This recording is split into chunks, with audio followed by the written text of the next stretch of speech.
नमस्कार साधक हो. आज आपणासमोर भक्ती रसातील 5वे पुष्प आज मी सादर करणार आहे. श्री संत नामदेव महाराज हे भक्ती चळवळीतील एक महान कवी, संत आणि वारकरी संप्रदायाचे अत्यंत पूजनीय असे संत होते. ते 13व्या शतकातील नरसी-बामणी, जिल्हा हिंगोली येथे जन्मले. त्यांच्या कार्याने आणि भक्तिमय अभंगाने संपूर्ण भारतभर त्यांचा प्रभाव आहे.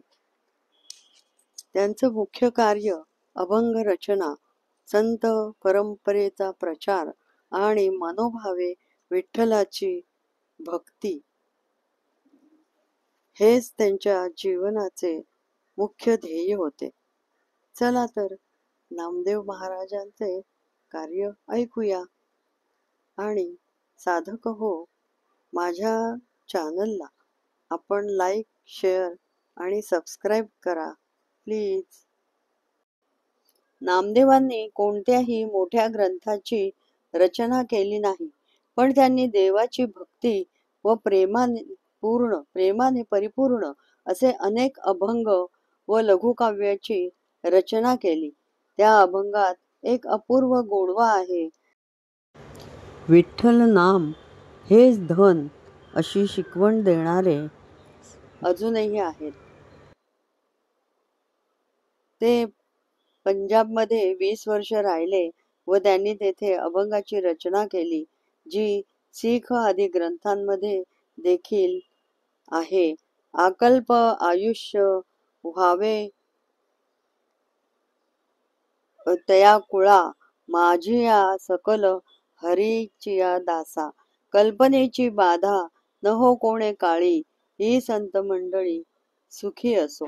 नामदेवांनी दिलेल्या संदेशात असे म्हटले आहे, या देवाच्या नावाचा तुम्ही सर्वांनी नित्य जप करा. त्यांच्या कीर्तीचे श्रवण करा. हृदयातील देवाचे ध्यान, आराधना करा. देवाची सेवा करा. त्यांच्या कमलचरणी जाऊन डोकं ठेवा. कीर्तन करा. तुमची भूक तहान सर्व तुम्ही विसरून जाल. देव तुमच्या अगदी जवळच असेल असे तुम्हाला वाटेल. अशी तुम्ही देवाची मनपूर्वक भक्ती करा. नाम तुझे घेता देवा होई समाधान, तुझ्या पदी लागो माझे तन मन ध्यान, काम क्रोध माया भुलवी मन धाव घेई, मिळे मोक्ष तुझिया नामे देशी असे दान. नामदेव महाराज विठ्ठल मंदिरात जात. तेथेच नामस्मरण करीत विठ्ठलाच्या मूर्तीजवळ आपले हितगुज सांगत. आपणच देव आणि आपणच नामदेव अशा प्रकारे संभाषण करत.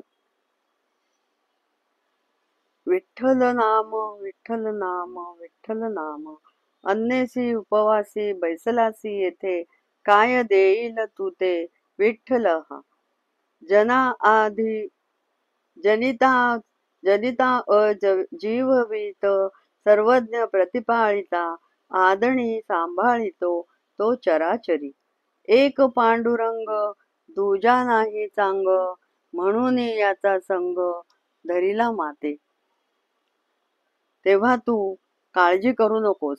आई त्यांची काळजी करायची. नामदेव ऐकत नाही असे पाहून गोणाईने आपला मोर्चा वळवला. ती म्हणाली, विठ्ठला, आम्ही तुझी काडीचीही ओशाळी नसता तू माझ्या मुलाला असा अगदी वेडापिसा करून टाकलायस का बरं? माझ्या बऱ्या बोलाने माझ्या मुलाला आमच्या स्वाधीन कर. त्याच्या हातात भोपळा देऊन तू आम्हाला मात्र भिकेची पाळी आणलीस. हे पहा, जीव मी देईद की नामा देईद, हाच माझा निश्चय. अहो राही रखुमाई, तुम्हाला साक्ष ठेवून मी सांगते की ती मी नामाने येईन. आईचे बोलणे ऐकून नामदेव म्हणाले आई पुढे, आई, काही लाभ होईल का? या आशेने तुम्ही माझ्या पांडुरंगाच्या चरणापासून मला दूर ओढत आहात. पण जन्म मरणाच्या दुःखाने होरपळून गेलेल्या माझ्या मनाला नुसता माझ्या मनाचा नुसता विचारही तुमच्या मनात येत नाही. याला काय म्हणावे बरे? तुम्ही सारी माणसे माझ्या सुखाचे वाटेकरी आहात, पण दुःखाचा वाटेकरी कोणीच होत नाही. म्हणून मी पांडुरंगाचे पाय धरून सर्वस्वी त्याचा झालो. तो माझे विश्रांती स्थान आहे, याचे गुणगान करण्यातच मला आनंद वाटतो. काय वाचा मने ममत्व माझ्या ठाई, ते तू ठेवी पायी विठोबाचे.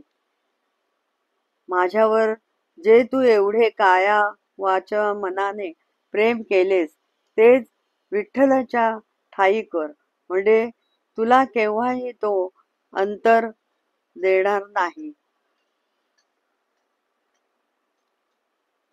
आपल्या देवतेची यापेक्षा अधिक निंदा नको असा विचार करून नामदेव आईबरोबर घरी निघून गेले.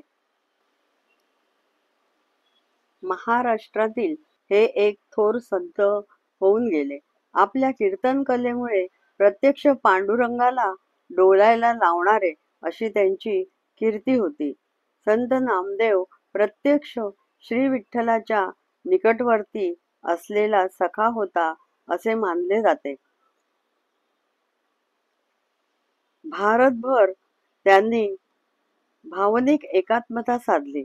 भागवत धर्माची पताका पंजाबापर्यंत घेऊन जाण्याचे कार्य त्यांनी स्वकष्टाने स्वकर्तृत्वाने केले.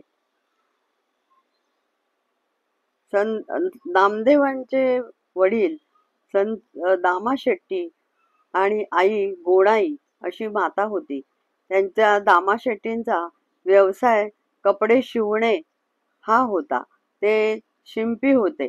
त्यांच्या अगोदर 7 पिढीतील पुरुष यदुशेठ हे सात्विक प्रवृत्तीचे भगवत भक्त होते असे म्हणतात. संत नामदेवांना 80 वर्षाचे आयुष्य लाभले. त्यांचे बालपण हे पंढरपुरात गेले आणि त्यामुळेच त्यांना लहानपणापासूनच श्री विठ्ठलाची अनन्यसाधारण भक्ती करता आली. संत नामदेवांची अभंग गाथा सुमारे 2500 अभंग प्रसिद्ध आहेत. त्यांनी हिंदी भाषेत सुद्धा काही अभंग रचना केलेल्या आहेत. संत ज्ञानेश्वरांच्या भेटीनंतर संत नामदेवांचे आयुष्य पालटले. अनेक संतांबरोबर त्यांनी भारतभर तीर्थयात्रा केल्या. भागवत धर्माचे आद्य प्रचारक म्हणून संत नामदेवांनी संत ज्ञानेश्वरांच्या संजीवन समाधीनंतर सुमारे 50 वर्ष भागवत धर्माचा प्रचार केला. प्रतिकूल परिस्थितीमध्ये सुद्धा एकात्मता जपण्याचे अवघड काम त्यांनी केले. पंजाबमधील शीख बांधवांना ते आपले वाटतात. शीख बांधव त्यांना नामदेव बाबा म्हणून ओळखतात आणि त्यांचे गुणगान गातात. भगवंताच्या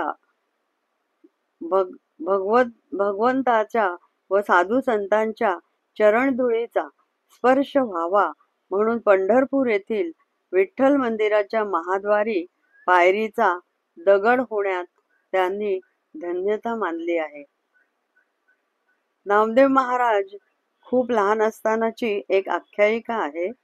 त्यांच्या वडिलांनी त्यांना सांगितले, आज देवाला प्रसाद तू दाखव.